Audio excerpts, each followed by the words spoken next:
Bem-vindos a mais um Gymcast. Hoje com meu sócio e fundador também, Fábio Asdurian.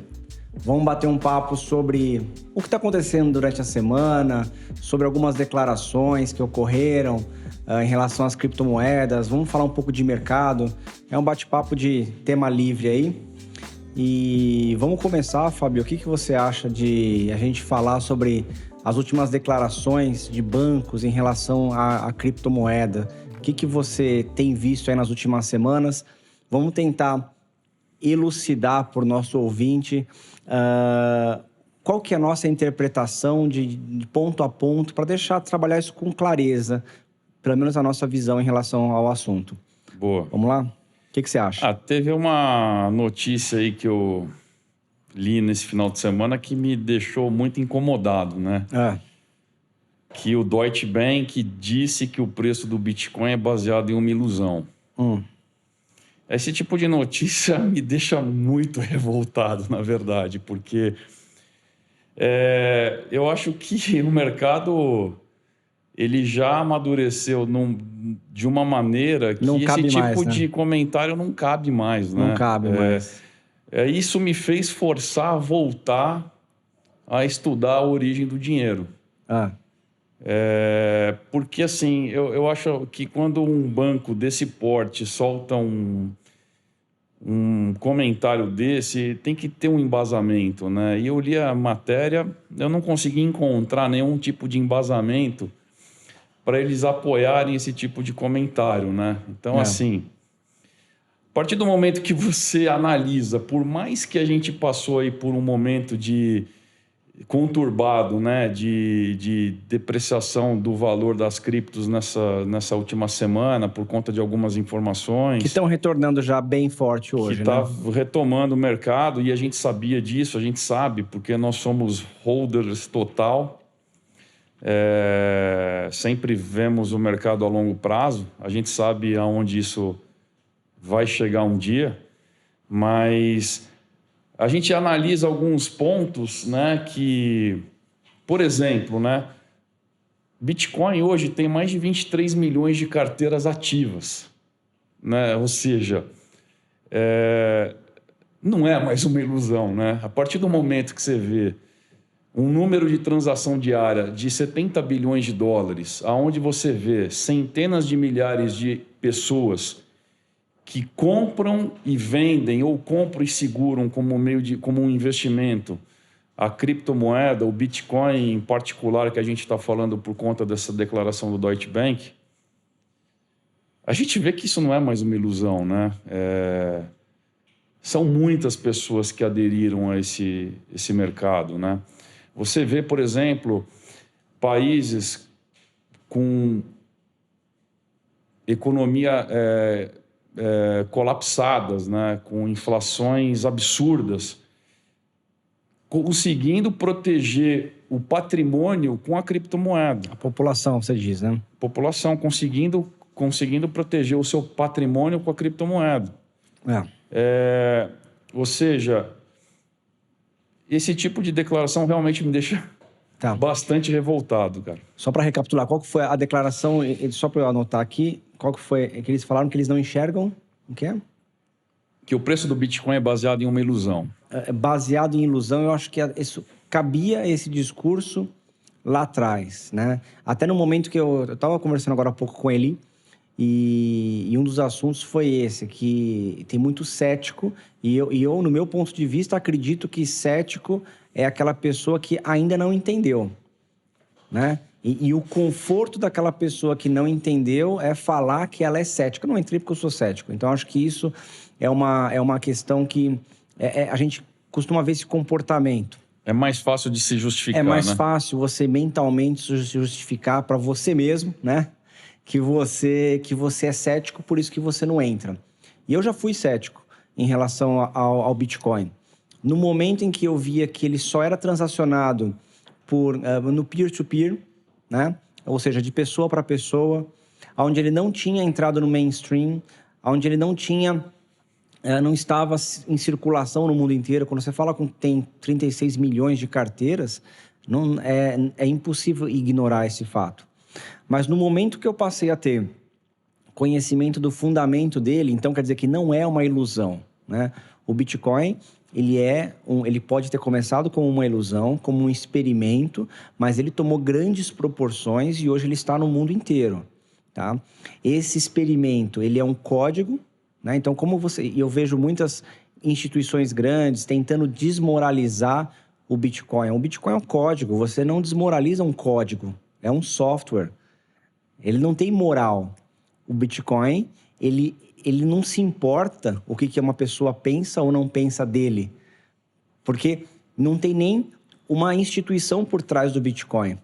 O Bitcoin ele é livre, ele é a liberdade, ele é a forma de você transacionar valor mundialmente sem precisar de um terceiro para fazer essa intermediação. De um código que ele é imutável. Então, quem conhece o blockchain sabe que não dá para mudar. Com a política de emissão e inflacionária já pré-estabelecida desde o início, onde nenhuma pessoa no mundo é capaz de alterar uma vírgula no código do Bitcoin. Então, ele é totalmente previsível.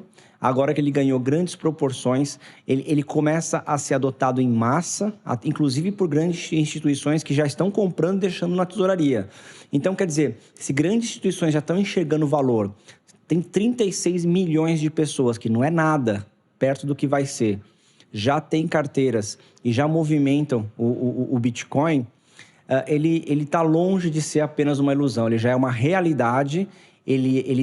Quando esse grupo de pessoas enxerga o valor, né, ele tem. Se todo mundo é unânime, que quem usa é unânime em enxergar o valor, aquele ativo ele tem o valor. Então, ele não é uma ilusão. A minha recomendação era que as grandes empresas, as instituições estudassem, entrassem, se adaptassem ao uso das criptomoedas, porque é como falar que, olha, a internet não é legal, vamos desligar a internet porque não deu certo. Isso é impossível, isso não vai acontecer. Nós já experimentamos a internet, sabemos a facilidade que ela nos traz, como ela nos comunica, né? O nosso dia a dia de comunicação, WhatsApp, videochamada, Zoom, compra, e-commerce, o uso de internet banking, criptomoedas, tudo isso depende da internet. Não é mais uma ilusão, ela é uma realidade, assim como as criptomoedas. E quem não enxergou isso, né? Eu acho que está bem atrasado. Eu tenho certeza que está bem atrasado. Então, e eu considero que eu e você, né? Você até começou a olhar criptomoeda antes que eu comecei a olhar. Eu comecei a olhar a fundo mesmo em 2015 e 2016. Eu já me considero muito atrasado em relação ao que já estava acontecendo. Quando a gente chega na Suíça e vê tudo funcionando, integrado com criptomoeda, pagar hotel com criptomoeda, usar caixa eletrônico para sacar, eu acho que isso é uma questão que para mim impactou muito e aquilo ali foi a realidade. Então, essa realidade eu acho que é interessante a gente passar para as pessoas que existem países onde isso já acontece, já é normal, já não é nem mais um bicho de 7 cabeças e a população já está integrada com esse tipo de tecnologia, né? Exato. Concordo com você. São alguns comentários aí que... Até mesmo o comentário, voltando de novo, do Elon Musk, né, em relação a energia suja, né, para mineração de Bitcoin, né? Como se ele não tivesse feito essa análise antes de entrar com $1,5 bilhão em janeiro. Aí acaba usando isso para tentar manipular o mercado, né? E criou uma insatisfação muito grande para a comunidade cripto, né? Falando agora sobre números, né? Acho que a nossa audiência pode buscar e pesquisar, porque isso está na internet. A fonte de energia para mineração de Bitcoin, com energias limpas e renováveis, hidrelétrica, solar, eólica, etc., supera 70%. Né? Supera. Então, quer dizer... não tem fundamento essa declaração. E um outro ponto que vocês também podem pesquisar na internet é a questão do próprio estimativa de consumo de energia elétrica por carros elétricos. Então, a expectativa é que seja muito maior o consumo de carro elétrico do que Bitcoin. Quer dizer, como uma pessoa que fabrica carros elétricos, né, faz uma declaração dessa, sendo que o consumo dele vai ser maior do que o próprio Bitcoin. Quer dizer, é uma coisa meio estranha aí, não casa. É uma coisa que não tem uma lógica em ele defender isso ou ele falar isso. Eu não sei, é meio estranho esse tipo de coisa. Eu acho que tem muito mais a ver do que ele entender o poder que ele tem em manipular o preço para cima e para baixo e, de alguma forma, aí, usar esse poder dele para manipular do que uma declaração fundamentada, que eu não vi fundamento nessa declaração e realmente chacoalhou o mercado, né? Você vê o que aconteceu, foi do céu ao inferno em uma semana e quem entende de criptomoeda, claro, quando estava no inferno, aproveita e compra. Né? Essa que foi a que quem acredita e quem entende fez nessa queda, né?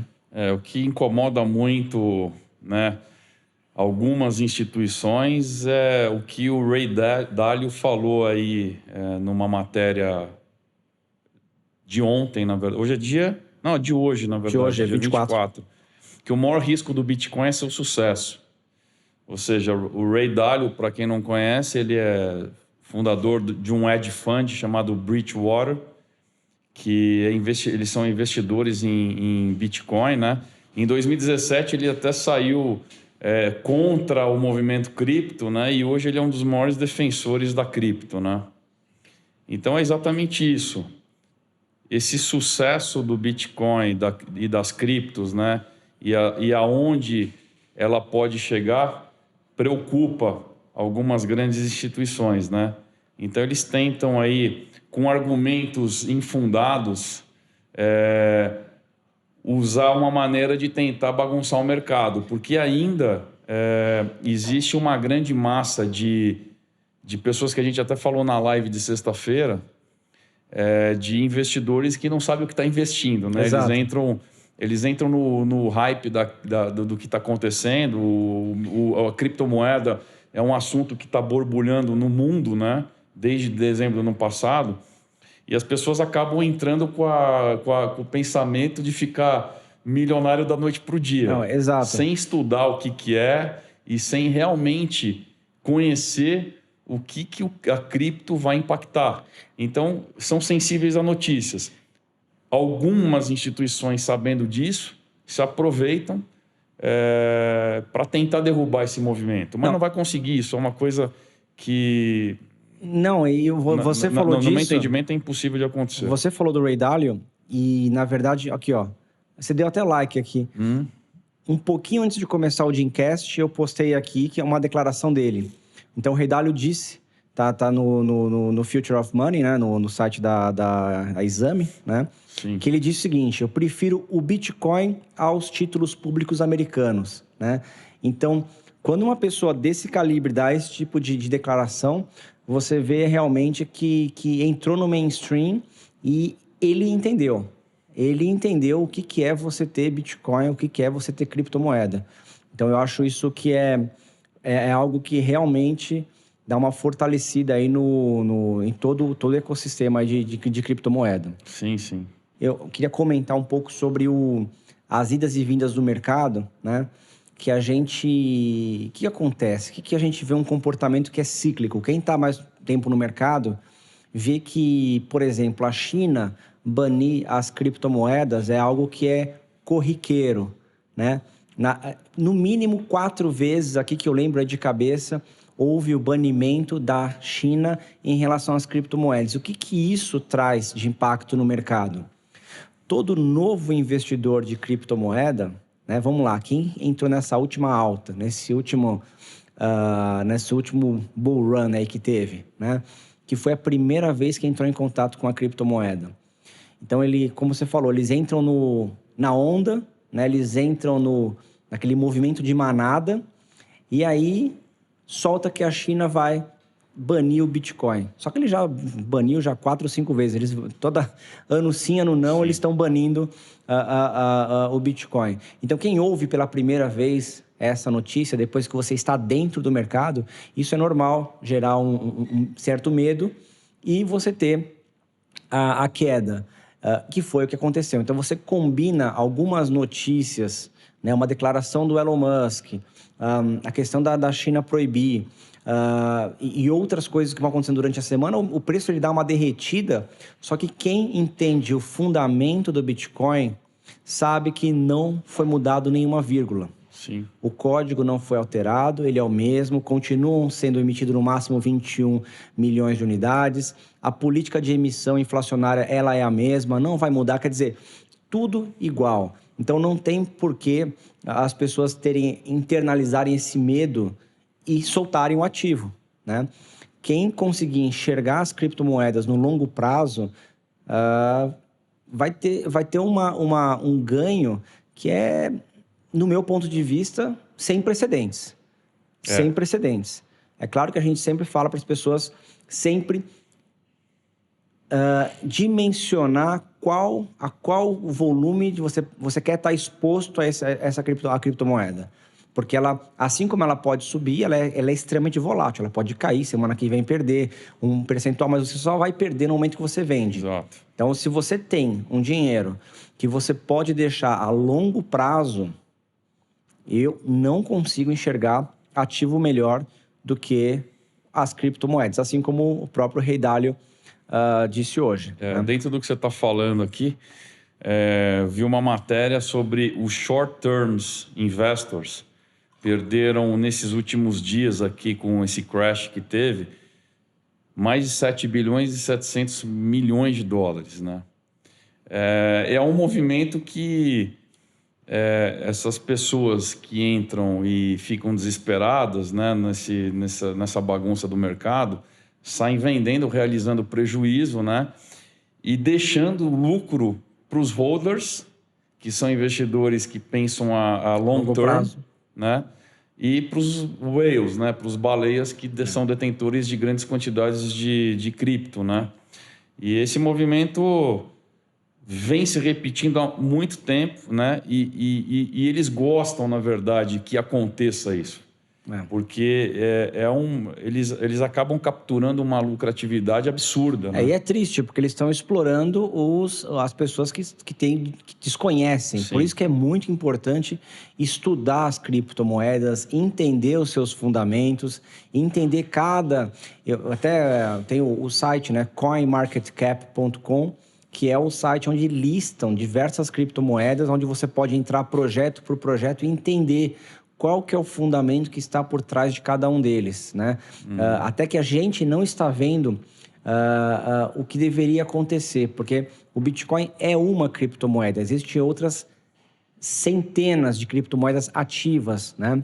Então, cada uma tem o seu fundamento, cada uma tem o seu projeto, e no meu ponto de vista, eles deviam estar totalmente desconectados em termos de valorização. E o que ainda não está acontecendo. Quando o mercado estiver maduro o suficiente para entender o que cada ativo significa, né? Não é porque caiu o Bitcoin que tem que cair o Ether. Né? Não é porque caiu o Bitcoin que tem que cair o Theta ou o ADA. Né? Cada uma pode ter o seu comportamento totalmente destacado em relação ao Bitcoin, quando o mercado entender o valor de cada um deles. E aí isso só vai vir através do entendimento, do estudo. E quem estuda, porque dinheiro é uma coisa séria, né? Você vai pôr o seu dinheiro lá, a sua poupança, os seus recursos. Você tem que saber aonde você está colocando, Exato. Como que funciona, como você guarda, como que é a oferta-demanda, qual que é o volume diário, aonde compra, aonde vende, como armazena. Então, são dúvidas que tem que estar claro na cabeça da pessoa que está pensando em comprar criptomoeda. Exato. Eles não podem vir do tipo, o outro falou que ganhou, não sei quem ganhou, eu também quero ganhar, eu vou entrar, perdi. Quer dizer, aí você realmente perde. Porque no momento em que todos estiverem falando que estão ganhando dinheiro, está muito próximo de uma virada do mercado para cair de novo. Sim. Então, você vê que a gente passou pelo inverno cripto, foram quase 2 anos aí de baixa do mercado, onde ninguém falava de cripto, a gente continuava falando. É que foi um momento que não existia ainda dinheiro institucional no mercado, né? Era simplesmente a comunidade cripto, investidores de cripto e aventureiros, né? E quando deu aquela queda de perda de 85% do mercado, deu uma limpada, né? E o mercado demorou para retornar porque não tinha dinheiro pesado e empresas que investiam fortemente em cripto, como bancos, né, grandes instituições, né? Hoje o mercado está muito diferente do que era em 2017. Né? E dentro do que você está falando, até coincidentemente esse final de semana eu vi um documentário no Netflix, que se não me engano é A Origem do Dinheiro, ou História do Dinheiro. Esqueci de assistir isso aí, para assistir. Eu não estou recordando direito, mas é muito interessante, que fala justamente isso, né? As pessoas elas são muito facilmente enganadas em assuntos que são desconhecidos para elas, porque o ser humano ele é condicionado a ouvir a verdade, né? E muitas pessoas se prevalecem do desconhecido para enganar as pessoas. Então, justamente o que você falou que tem que estudar, a gente tem muitos projetos maravilhosos de cripto, né? Muitos projetos com fundamento, empresas que estão por trás desses projetos, que tem que estudar, tem que fazer sua própria pesquisa, né? Suas próprias decisões, e não simplesmente entrar por entrar. Como também tem muitos projetos vazios, né? Tem. Como tudo, não estou falando só no mundo cripto, né?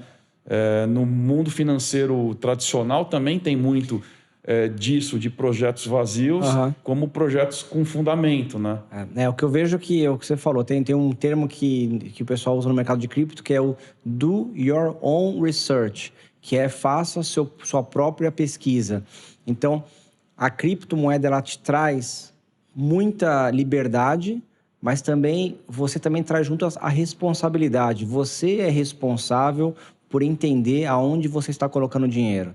Então, e a gente tem que puxar essa responsabilidade para a gente, e é só nós que podemos tomar essa decisão, de entender aonde estou pondo o meu dinheiro, em que esse projeto é ancorado, quais são as garantias desse projeto, qual que é o time que está envolvido nisso, qual que é o background desse time, esse time já desenvolveu algo, esse time tem experiência no mercado que eles dizem que atuam. Acho que tudo isso é muito importante antes de você decidir para colocar R$1 naquela criptomoeda.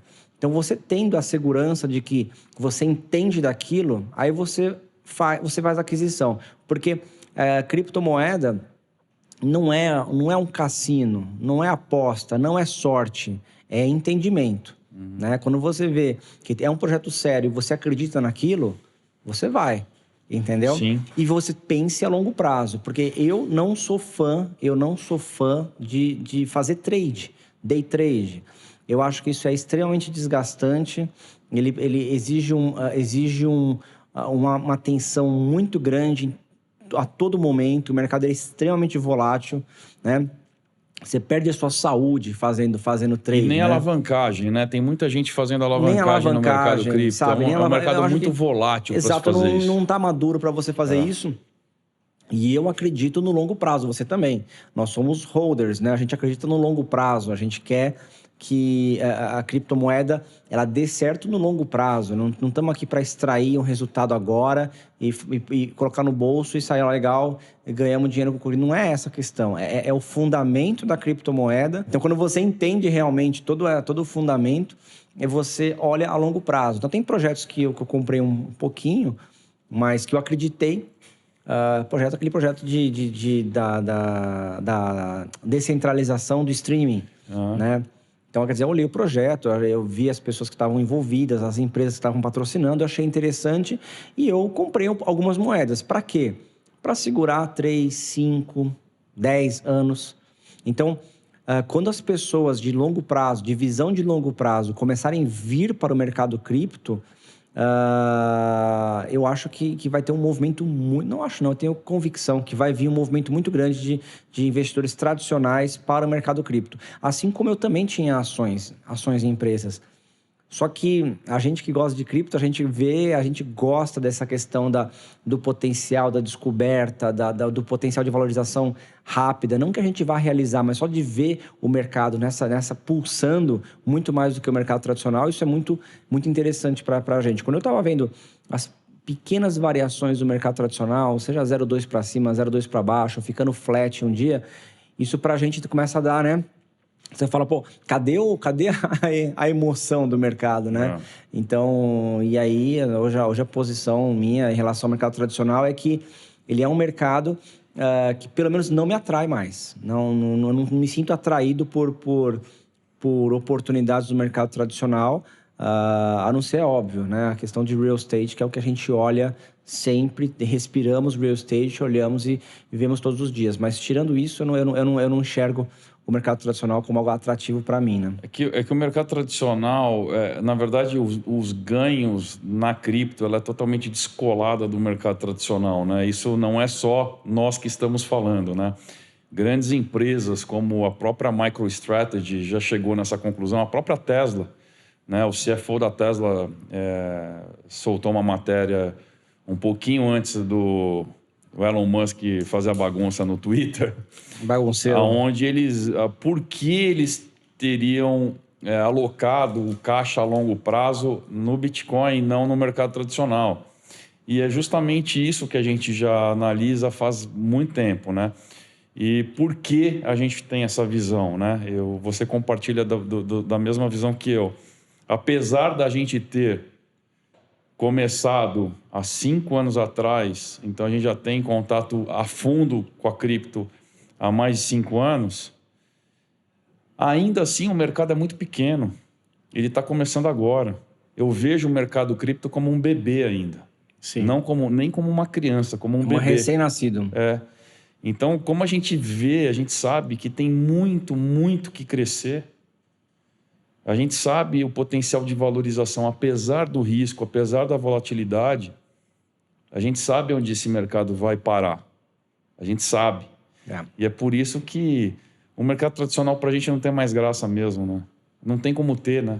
É porque a gente sabe que tudo vai virar isso. A gente tá como se a gente estivesse no Silicon Valley no final da década de 90. Quando estavam começando a falar de internet, os experimentos de internet, quando começaram a surgir os navegadores.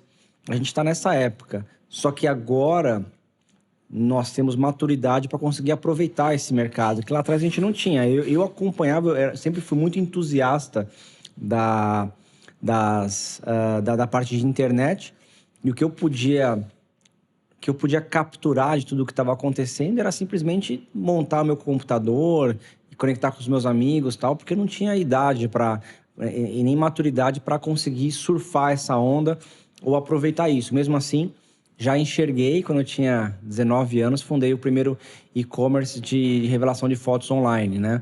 Mas hoje, a bagagem que nós temos e a visão que nós temos permite com que a gente se posicione no mercado de cripto e consiga enxergar o que vai acontecer daqui a 5, daqui a 10 anos, né? Sim.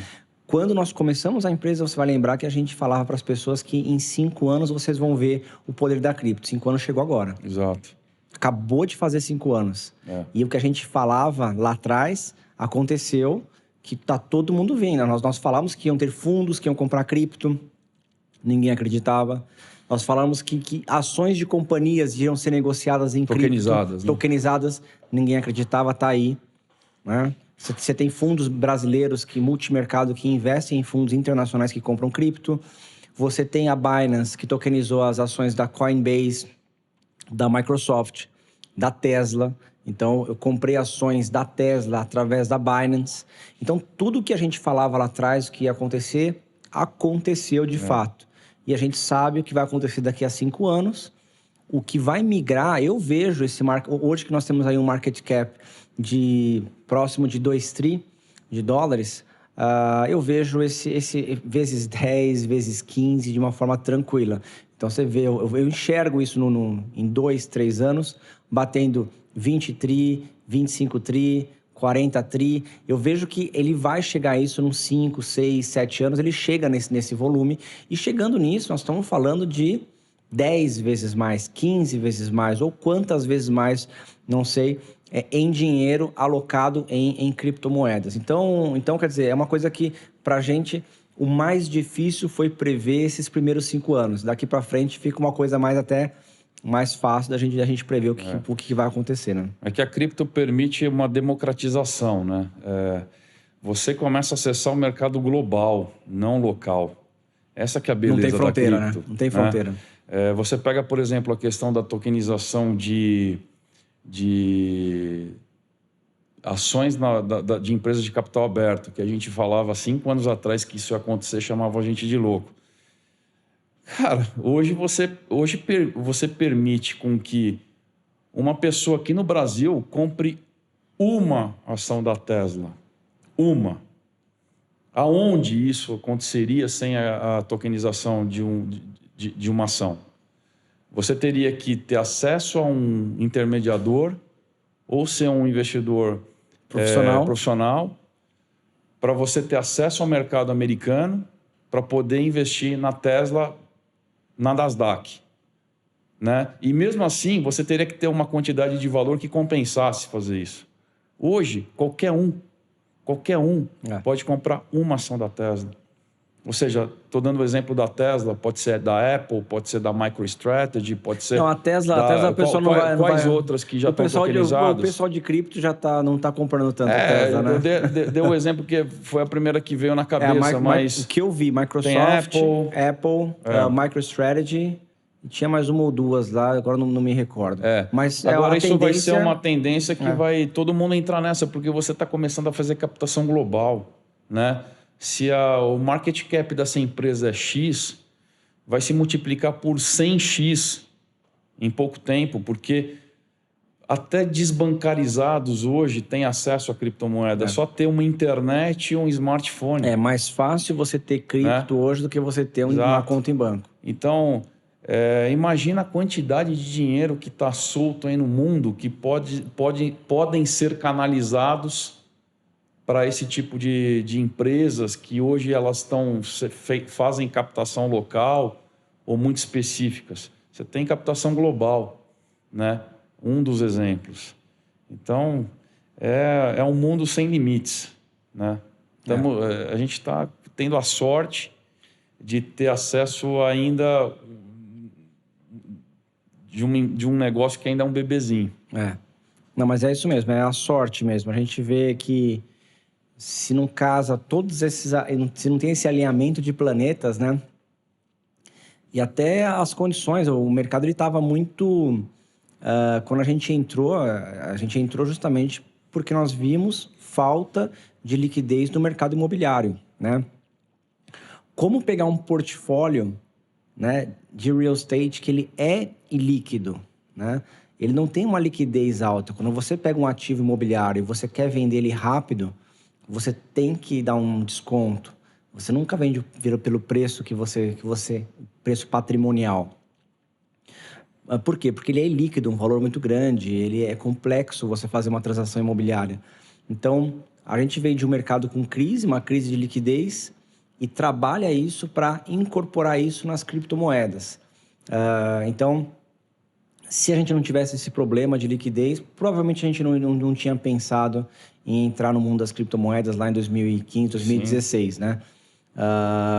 Então, eu acho que foi quando você tem alguns fatores que se alinham, e esse alinhamento de fatores, inclusive até a própria pandemia, que ela trouxe uma digitalização muito grande para todo mundo. Então, você tem muitos fatores que foram agindo isoladamente, mas que em conjunto eles trouxeram para esse potencial enorme que hoje já é muito visível, já é claro, né?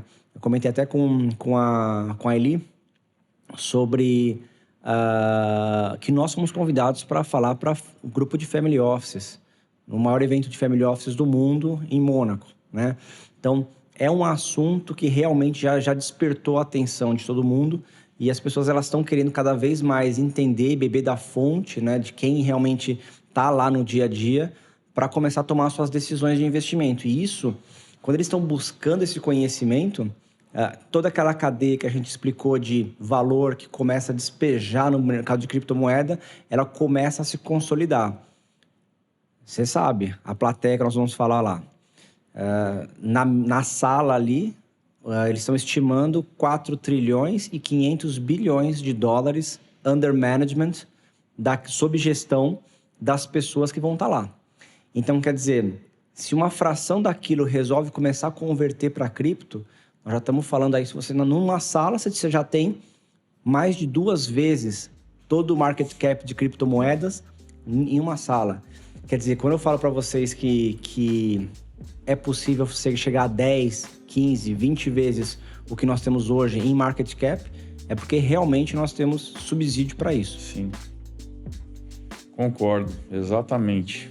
Bom, obrigado aí pelo bate-papo. Obrigado. Pessoal, obrigado por acompanhar mais esse nosso Gincast e aguardamos vocês nos nossos próximos. Até mais.